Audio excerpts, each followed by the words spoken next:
When I call on you, please state your name and affiliation so that we can get back to you with any follow-up information.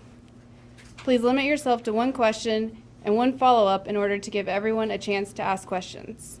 Ladies and gentlemen, Captain Will Watson.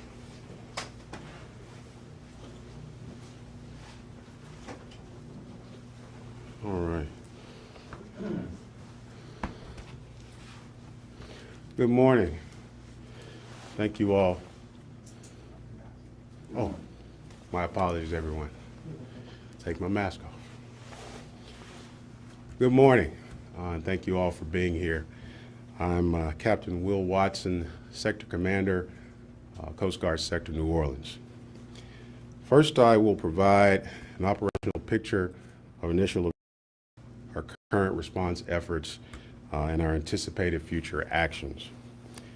Yesterday, at about 4:28 p.m., the Coast Guard received a distress message from a Good Samaritan regarding a capsized 129-foot lift vessel named the Seacor Power, approximately 7 nautical miles south of Port Fourchon, Louisiana.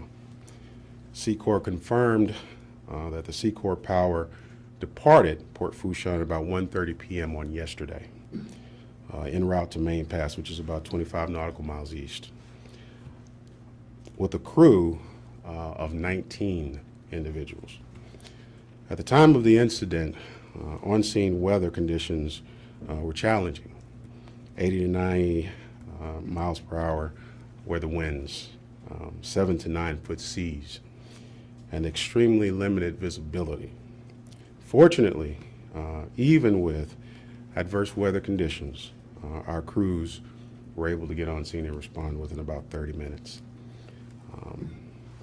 Our current assets deployed on scene include one 45-foot response boat, one H-65 helicopter from Air Station New Orleans, one 144-foot fixed-wing plane from our training center Mobile, and one 87-foot Coast Guard cutter, the Amberjack. And also I want to say that Port Fourchon Parish, they have a boat engaged as well. And I want to just stop and say from the prepared remarks, over the course of this morning, we've been getting so many calls from folks in the maritime industry that want to get involved, and it's been tremendous, both on the surface assets as well as air assets that are wanting to get involved with the effort, and we are actively coordinating with those folks. So I want to say thank you to those folks personally. Current on-scene weather conditions are about 8 to 10 foot seas, 4 nautical miles of visibility, and about 20 to 30 mile per hour winds. There's a small craft advisory through the evening, and we anticipate thunderstorms this afternoon.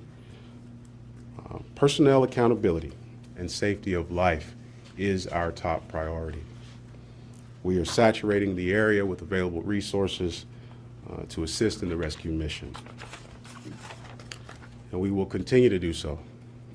As of now, we have rescued 6 survivors who were safely transferred ashore. Unfortunately, we recovered 1 individual on the surface of the water deceased, and the search effort continues for the remaining 12. My heart and the collective heart of our team goes out to the families and to Seacor, but we're giving it all we have. The vessel itself remains overturned on its starboard side, partially submerged and grounded in approximately 55 feet of water. There has been minimal environmental impact to this point, and we are coordinating with state and parish entities to reduce any potential impact. Seacor is coordinating with the families, with the next of kin communications, and family reunification efforts. So at this time, I'll take any questions that you might have. Yes? Yes, Captain, if you could go over a little bit for us, if you know, what was the Seacor doing when left Port Fourchon, where was it going? What role was it going to perform? And why was it necessary for this boat to go out in such treacherous conditions? So let me answer by saying this. All of those things remain under investigation. We're trying to figure this out as we go. We're talking to survivors, we're talking to the company, and so we're focused on the search and rescue effort more than anything right now, but those details will come out in the days and weeks ahead as we learn more about what went on. But that information generally remains under investigation as we figure out what went on here. So I don't want to speculate as to what may have happened until we learn with more fidelity what actually Do you know where it was headed, what company it was headed looking for, anything like that? So Seacor, the vessel is a Seacor vessel. They were headed to Main Pass. We don't, at this time, know exactly the mission they were on. Our focus was that the vessel has capsized, and we're trying to find the folks that remain unaccounted for. Those details, though, we'll get them to you as we learn them in the days ahead.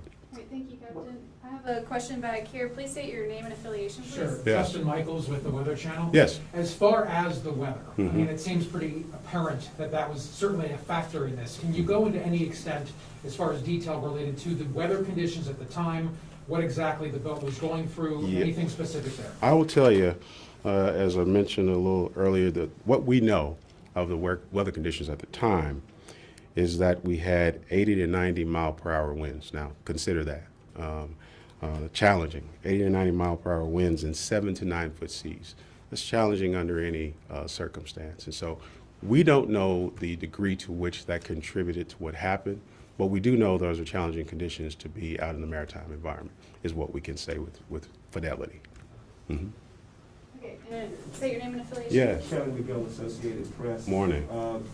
Were there any warnings or coastal marine warnings, any type of warning at the time that the ship departed, or the boat departed? So we did have some weather reports yesterday. There would be some challenging weather, but there was this level of weather was not necessarily anticipated. And I think, I can say that with fairly good confidence that we did not anticipate the weather that we saw.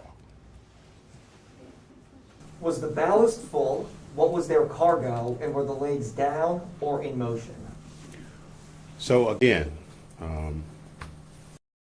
keep repeating myself, I apologize for that, but those are details that are part of our ongoing investigation. And we will get you that information as it becomes available, but I don't want to move into that realm right now. Our investigators have engaged and they are talking to folks on scene, to the company, and we're learning as we go.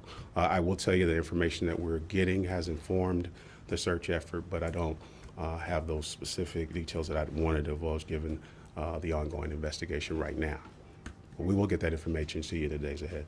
All right, please state your name and affiliation. Natasha Robin, WWL Fox 8. Yes. Can you just explain what a lift boat is for people in the public who really do not understand what this vessel is? Sure, I'll do my best. In fact, I brought one of my senior experts who does this for a living, one of our senior marine inspectors who understands these types of vessels through and through. But I'll give you just a basic picture of it, and I'm going to ask Todd Michelle, one of our senior inspectors, to give you a little more detailed information. But if you can imagine a vessel almost like a platform, maybe with a crane or two on it, and has legs that can be jacked down towards the sea floor.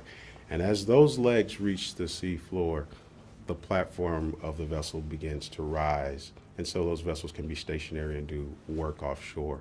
That's a limited layman explanation of what a jack or a lift vessel is. I was about to say a jack-up vessel, but a lift vessel is. Todd, you want to get engaged here and just share a little bit on that? State your name and spell. Sure. How you doing? Good morning. My name is Todd Michel, Toddmichel. I'm a senior marine inspector here at Sector New Orleans. Basically, Captain had a pretty good description of what a lift boat does. This particular boat has 3 legs, one forward, two forward, one aft. Basically, they're 250-foot legs. As the legs jack down into the sea floor, the hull of the vessel is able to raise up above the waterline, above the sea conditions, to work on offshore platforms, offshore rigs. They're mainly used for their cranes. It's the big part of what they do offshore. Lifting personnel, lifting goods, lifting offshore equipment onto rigs. That's basically it. They work kind of as a regular vessel with propellers and shafts when they're going underway with their legs jacked up. They get on site, jack their legs down to the seafloor, remain stationary, and are able to work from that point. All right, thank you. What was the length of the legs? I'm sorry, I missed that. 250 feet. As far as the draft of the boat, I mean, does it sit pretty shallow and would maybe not be able to handle those 7 to 9 foot waves? I mean, or does it have a? All boats are designed differently. I mean, typically it doesn't have a deep draft like you will see a ship, but all boats are designed differently on what kind of wave heights or what kind of conditions they can handle. Sure, thanks, Tom. Thank you. Please state your name and affiliation. Yeah, my name's Travis Fleck of New Orleans Public Radio. Morning. I'm wondering if you can talk about 2 things. First off, given that I think you mentioned it's like 8-foot seas right now, is that complicating the search and rescue operation right now? Can you just talk about the current conditions affecting? So, to say, let me put it this way. To say we have 8 to 10 foot seas out there is what we're seeing.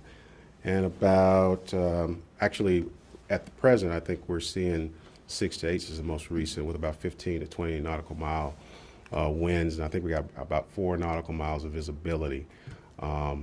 We're operating in those conditions. We are actively searching.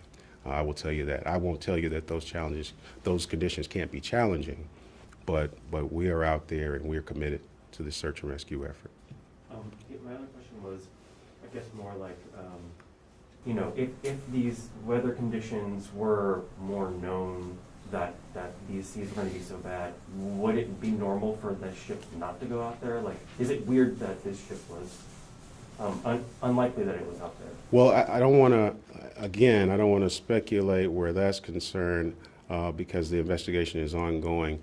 But I will say this, as I said earlier, the level of impact of this weather, I won't say was wholly anticipated. So I don't want to say that Seacor was doing something they shouldn't have been doing.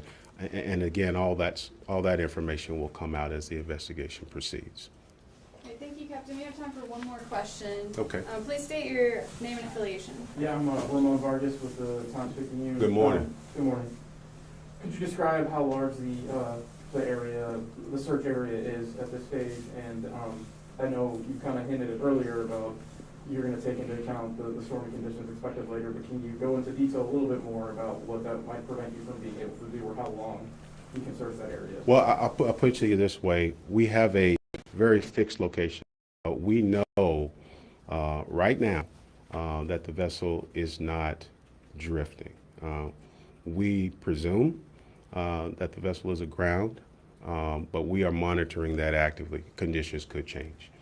So we are searching in that area and in a successive pattern out from that area, given the uncertainty as to where these folks may or may not be. So that's how we're handling this right now. Do you know what the temperature of the water is out there? I can get back to you with that information, but I want to say we're somewhere in the 70s, above 70. Mr. Watson, if I may, sorry, last question. I'm with NBC News. Oh, Taking a rival, my apologies. Sure. Can you please speak to how you feel the prospects are looking to find these additional 12 people and what you can tell us about them? I'll put it to you this way. Whenever we engage, the Coast Guard engages in a search and rescue effort, we are hopeful. You can't do this work if you're not optimistic, if you're not hopeful when you do it. So I will tell you that we remain hopeful. We're one day approximately into this operation, and we're giving it all we got. And that's the best I can tell you. Can you tell us We anything are about hopeful. the 12 people who are still missing? I would leave that to Seacor. They're managing the next of kin relations with the families, and so I wouldn't want to get into speaking about the especially given that those folks are not yet accounted for. I wouldn't want to do that to the families. So thank you all for your time. All right, thank you, Okay. Captain. I'll take them. Thank you.